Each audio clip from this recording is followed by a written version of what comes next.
Karl Marx's book Capital is that one book that just about every socialist knows about. They know they should read it, but they probably haven't. It was a very instrumental step in developing a scientific view of socialism, namely by creating a critique of capitalism. It's divided into three volumes. They don't really deal with socialism or communism as such. It's more a critique of the capitalist mode of production.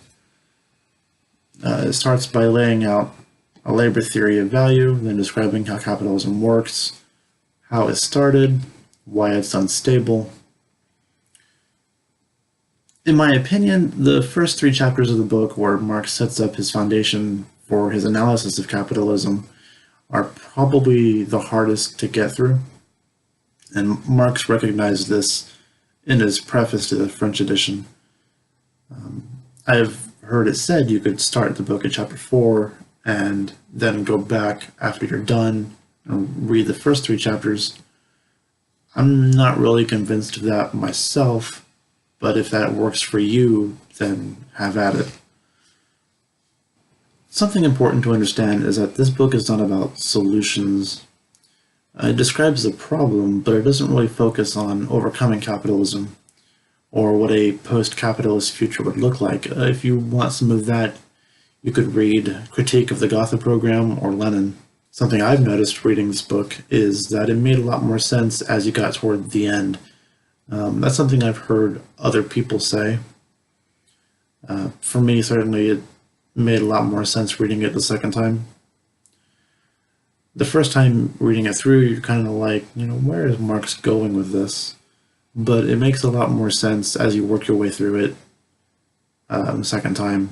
I'll try to tie things together as we go along with this. The point of what I'm doing here is I'm going to start a video series where I go through Capital Volume 1, step by step, section by section, covering each section, so that if for whatever reason you don't get around to reading it, because it is a big book, you could kill someone if you threw it out of their face. But people don't have time to read a book that big sometimes, they're busy with 2 jobs, with kids, or they don't have the attention span to sit down and read a big-ass book, and I get that. So the point of this is I want to give you an understanding of capital that will be just about as good as if you had read it yourself.